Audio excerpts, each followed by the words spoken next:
la palabra de Dios. Seguimos en el tiempo eclesiástico litúrgico de la Epifanía, después de Epifanía. Hoy tenemos en el Evangelio de Juan un relato interesante de dos apóstoles de Cristo, Andrés y Pedro. Andrés y Pedro, San Andrés y San Pedro.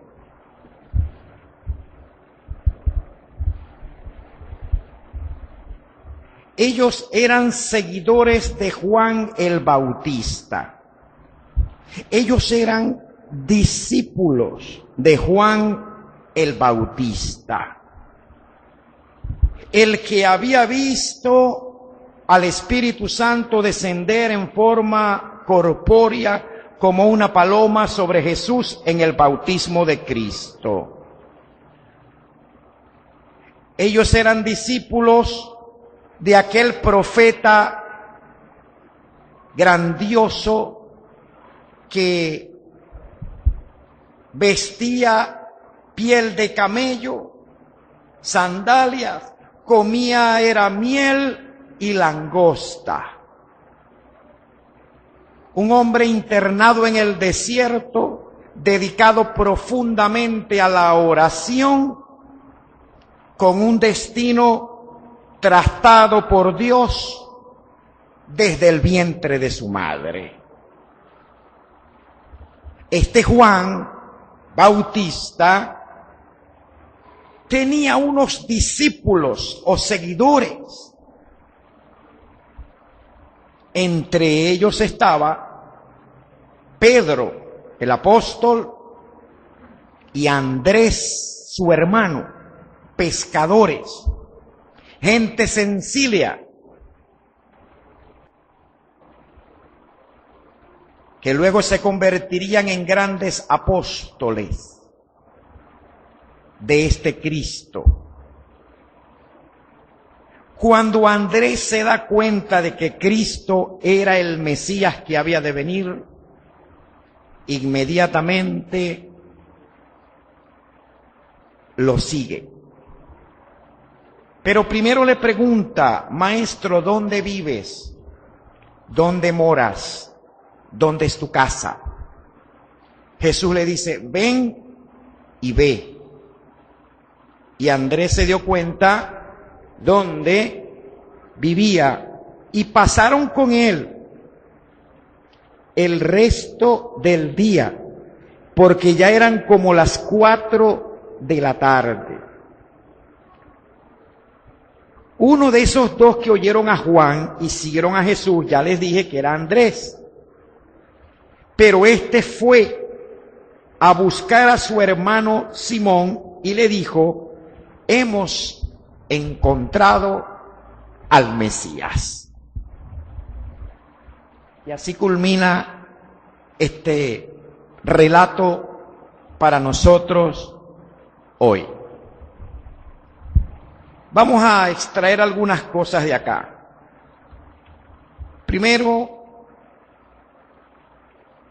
cuando Andrés entendió que Jesús era el Mesías,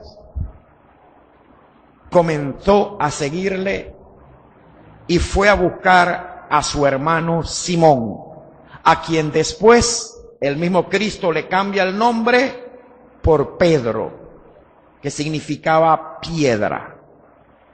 Simón significa, del hebreo al español, caña, pero no caña de esa, no. Significa porque algunos se pueden alegrar de pronto que uno diga que es caña, pero no es caña. Simón significa caña era una especie de bambú, como un palo de bambú así, era una caña quebradiza.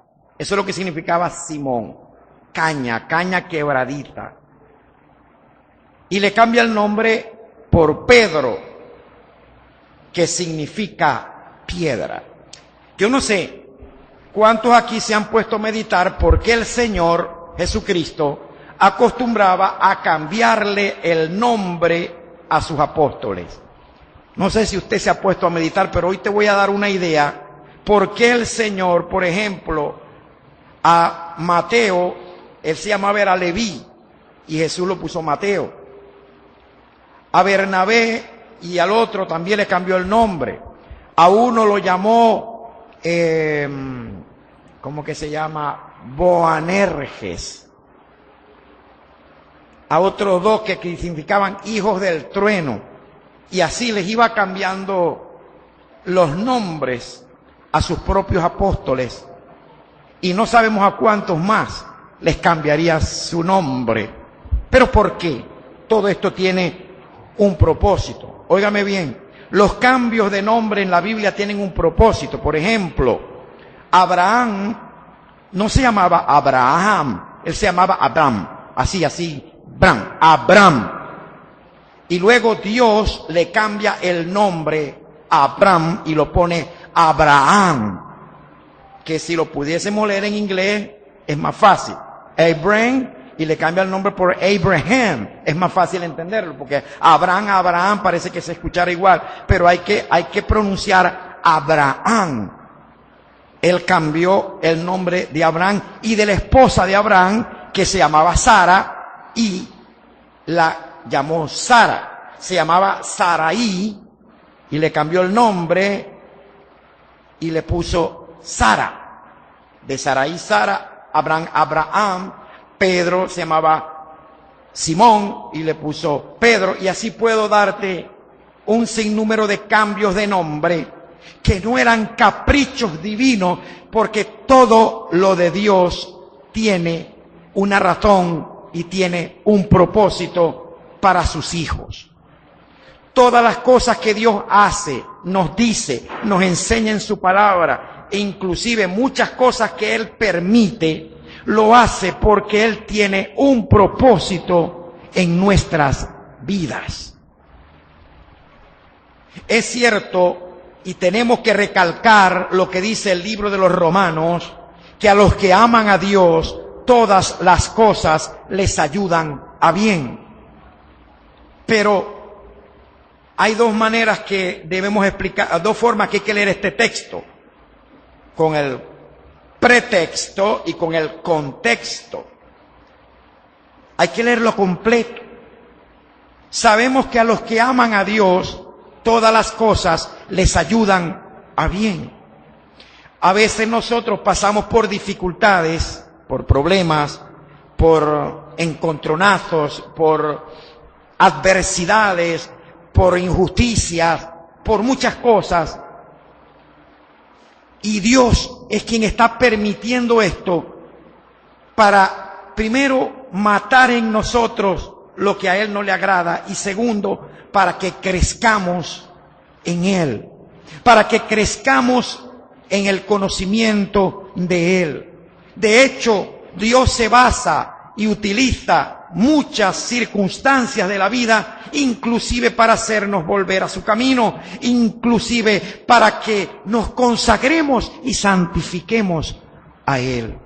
Pero vamos vamos a retomar lo que estábamos hablando. ¿Por qué el cambio de nombre? Tú eres Simón, ya no te vas a llamar Simón, ahora te vas a llamar Pedro, que traducido es roca.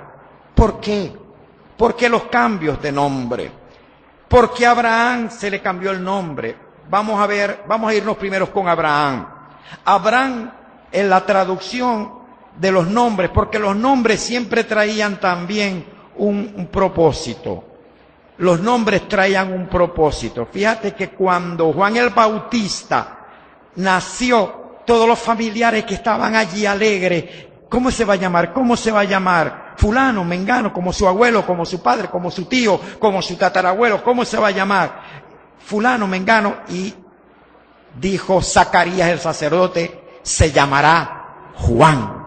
Todo el mundo se asombró y dijo, mi alma, porque a lo mejor eran medio maracucho, y dijeron, mi alma, pero ¿por qué se va a llamar Juan? ¿Quién en la familia se llama Juan? Que yo sepa, en la familia nadie se llama Juan. A la broma que le estará pasando a Zacarías, como que le cayó mal estar mudo. Usted sabe que Zacarías quedó mudo hasta que nació Juan. Quedó mudo por haber cuestionado la palabra de Dios. Gracias al cielo que eso hoy no ocurre. Gracias al cielo que hoy quienes cuestionan la palabra de Dios no quedan mudos, porque si no, pues tendríamos una gran cantidad de personas que no hablan, ¿no? Pero Zacarías, cuando pudo hablar, dijo: se llamará Juan. Todo tenía un propósito en el plan divino. Abraham no significaba nada importante. Y las palabras que proferimos y que salen de nuestra boca tienen y ejercen poder sobre las circunstancias, sobre tu vida, sobre tu mente, sobre tu alma, sobre tu prójimo y sobre tu corazón. Las palabras que proferimos son tan importantes que el mismo Cristo en el Evangelio dice: porque por tus palabras serás justificado y por tus palabras serás condenado. Las palabras, Padre Juan, son tan importantes que el Señor Jesucristo dice en el Evangelio que de toda palabra ociosa que los hombres digan en esta tierra, de ella darán cuenta en el día del juicio. Pregunto, ¿cuántos han leído este versículo que dice que de las palabras que profieran nuestros labios daremos cuenta en el día del juicio? A ver, levanten la mano, ¿cuántos lo han leído? A ver, parece que pocos acá están leyendo la Biblia. Búsquenme ese texto por allí y me lo tienen allí. Ese texto: porque por tus palabras serás juzgado y por tus palabras serás justificado. Pero búsqueme el que dice: de toda palabra ociosa que los hombres digan en esta tierra, de esas palabras, por esas palabras van a dar cuenta en el día del juicio. Bueno, continuemos con Abraham. Entonces el nombre de Abraham no quería decir nada importante realmente. Pero Dios quería que Abraham le creyese su palabra. Y la palabra que Dios se le había dado a Abraham era que él iba a ser padre de una gran multitud de personas. Acuérdate cuando lo sacó al patio, que era una noche estrellada, y le dijo: mira las estrellas, cuéntalas. Y dijo Abraham: Dios mío, son muchas, no las puedas contar. Así será tu descendencia. Pero Abraham no podía comprender esto, y Dios le dio una ayudadita cambiándole el nombre. Oiga bien todo el mundo acá, oiga bien lo que ustedes que hablan a sus hijos pequeños, a sus nietos, a sus sobrinos, ustedes que hablan y profieren palabras a las personas, oiga bien, Dios le dio una ayudadita y le cambió el nombre por Abraham, que quiere decir padre de muchas gentes. ¿Ya? Entonces Abraham, cuando Dios le cambia el nombre, llama a todos sus criados, a todos sus empleados, a toda su gente, y le dice: de ahora en adelante a mí me van a llamar es Abraham, no Abraham, Abraham. Entonces, ¿qué pasa? Por el efecto del poder de las palabras, cuando ya le cambiaron el nombre, que lo empezaron a llamar, ya no le decían Abraham, que era como decir cualquier cosa, sino que le decían: hey, padre de mucha gente, ven acá por favor, mira. Óigame bien, hey, padre de mucha gente, Abraham, padre de mucha gente, te están llamando, padre de mucha gente, tenemos un problema, padre de mucha gente, surgió un detalle por allá, padre de mucha gente, y él empezó a escuchar que lo llamaban padre de muchas gentes. Y eso provocó fe necesaria en su corazón para luego llegarse a Sara una noche fría y para que ella concibiera y diera luz a su hijo Isaac, que es el de la promesa del linaje real prometido de donde vendría el Mesías. ¿Se da cuenta la importancia de los nombres? La importancia del cambio de nombre. Pedro era una caña quebradiza, que se quiebra de nada. Y le cambian el nombre por piedra. Y aquel que le han pegado una pedra sabe lo dura que es una piedra. ¿Verdad, Padre Juan? Dios no quería que Pedro siguiese viéndose como una persona quebradiza. Dios quería que él se viera como una piedra fuerte. Yo no voy a decirles a ustedes que nos cambiemos ahora el nombre por algo que quiera decir otra cosa, pero sí les puedo decir que veamos y que atendamos muy bien a las palabras que salen de nuestra boca, a lo que le decimos a alguien, a cómo nos dirigimos a una persona, porque de acuerdo a eso hay un poder que va con esas palabras. Fíjate que es tan importante que aún la salvación tiene dependencia de tus palabras. Romanos capítulo 10 versículo 9 dice que si confesares con tu boca que Jesucristo es el Señor. Óigame, confiesa con tu boca que Jesucristo es el Señor. Hay que confesarlo. Y creyeres en tu corazón que Dios le levantó de los muertos, serás salvo. ¿Ah? El mismo, esto lo dijo San Pablo, pero el mismo Cristo dice, si confesares, si el que me confiese delante de los hombres, yo le confesaré delante de mi Padre que está en el cielo. El que me confiese ante los hombres, el que no tema decir yo le pertenezco a Cristo, yo tengo a Cristo como mi Señor y Salvador. Jesucristo es mi Señor. Óiganlo todos, no me interesa. No tengo que ver si les gusta o no, o si se burlan de mí. Quiero que sepan que yo confieso con mis labios, con mi lengua, que Jesucristo es el Señor y que Él vino a cambiar y a transformar la vida mía. Dice Cristo que quien haga eso, Él le va a confesar en el reino de los cielos. ¿Cuántos confiesan al Señor acá? Magnífico.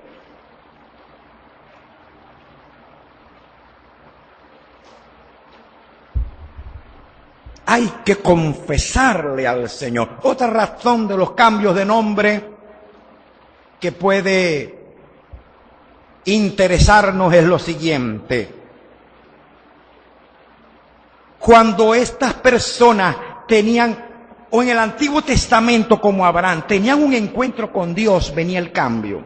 Pero cuando estos apóstoles tuvieron un encuentro con Jesucristo, hubo también el cambio de nombre. ¿Por qué?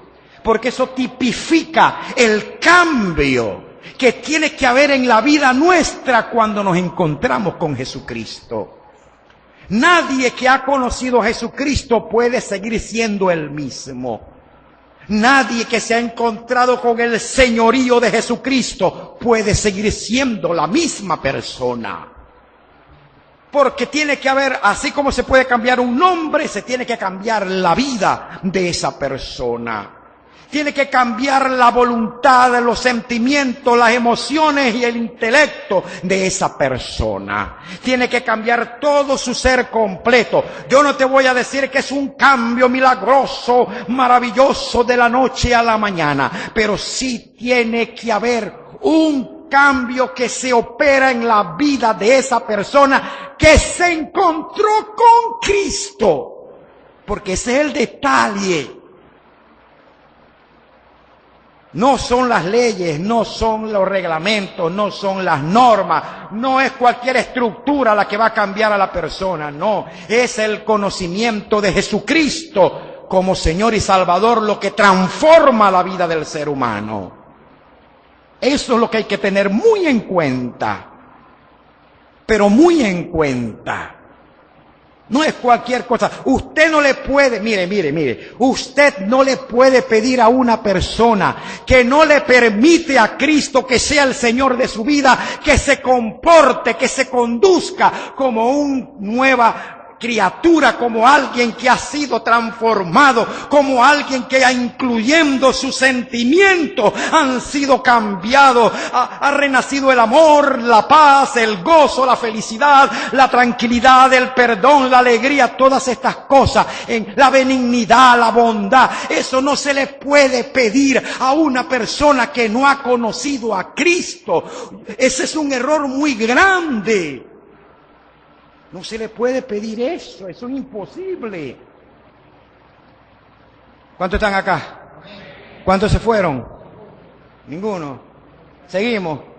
Ya vamos a terminar. Voy con el tercer y último punto y la conclusión. Usted no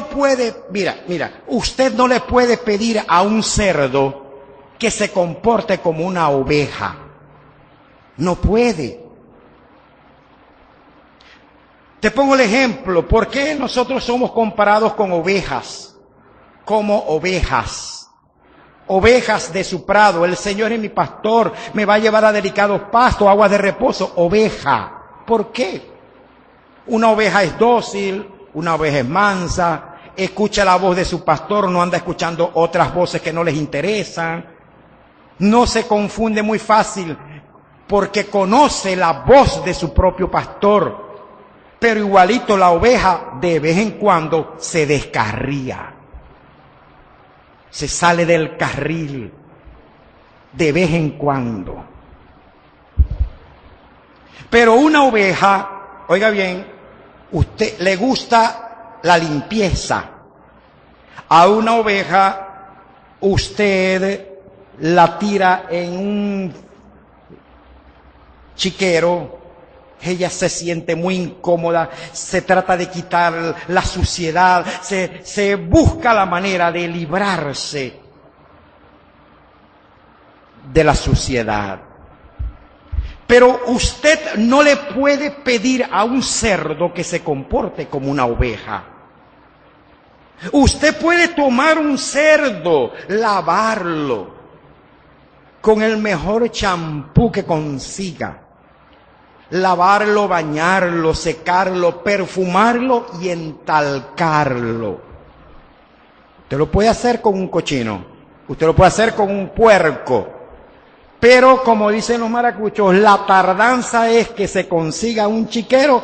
Es más, usted le puede poner hasta una corbatita de ayaquita al cerdo, y si es una cerda o una puerca, le puede pintar los labios y todo, y la puede poner muy bonita. Pero a lo que consiga el chiquero se va a revolcar, y con aquel gusto, porque la limpieza le fastidia y no le gusta. Usted no puede exigirle al cerdo que se comporte como la oveja. Padre, ¿pero por qué? Porque la naturaleza intrínseca del cerdo es ser un cerdo, y se comportará como cerdo y se revolcará en el cochinero porque esa es su naturaleza. ¿Qué es lo que se requiere entonces? Un cambio de naturaleza. Nosotros tenemos dos naturalezas dentro de nosotros. Y cuando me refiero a nosotros, estoy hablando con el verdadero cristiano. El verdadero hijo de Dios y creyente tiene dos naturalezas. La anterior, corrupta, corrompida, mundana.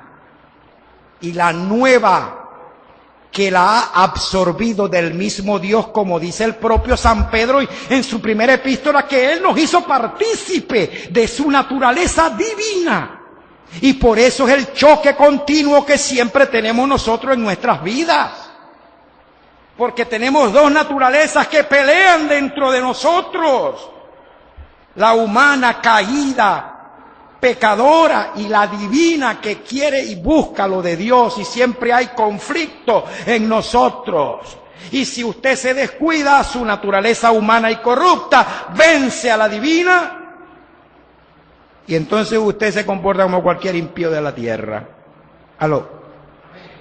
Pero se necesita un cambio de naturaleza. Así como Jesús cambiaba los nombres, les daba a entender que nuestras vidas tienen que ser cambiadas por Jesucristo. Todo nuestro ser tiene que ser cambiado por Él. Y tenemos que permitirle a Él que cambie nuestras vidas. Que cambie nuestra forma de ser, nuestra naturaleza. Que esa naturaleza humana caída, corrupta, se minimice. Se minimice esa naturaleza corrupta.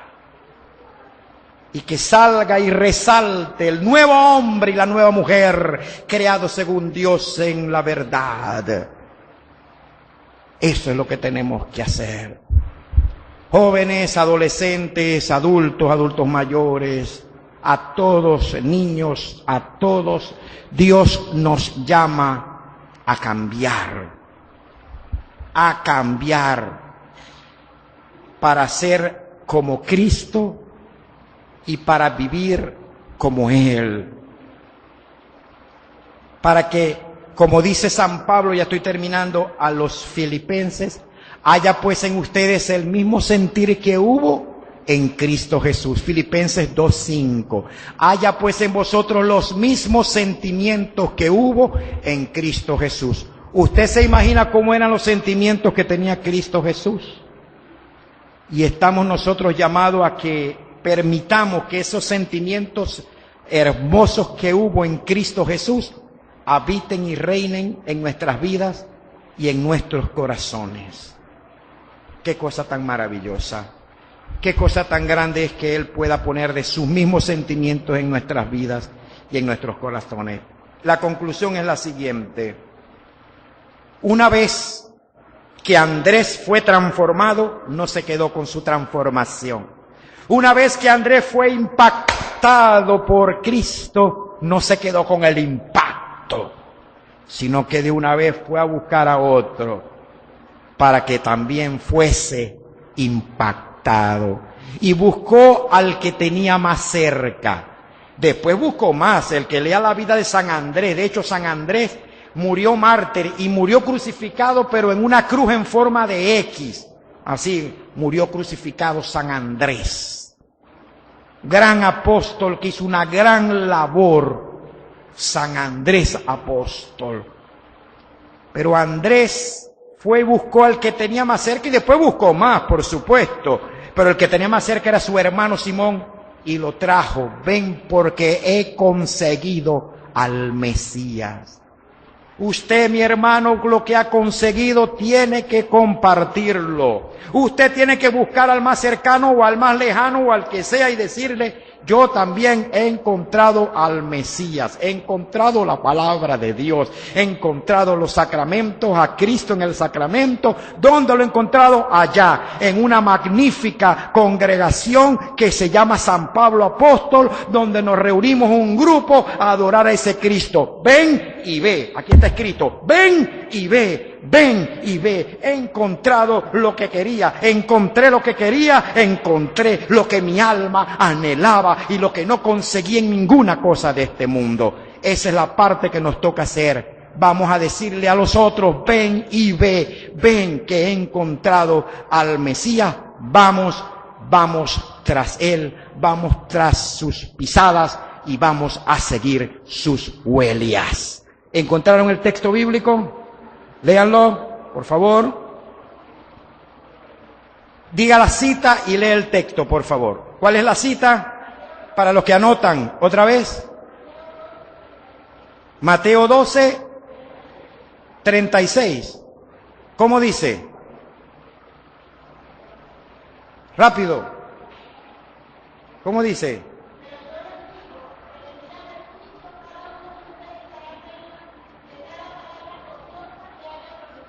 Ok.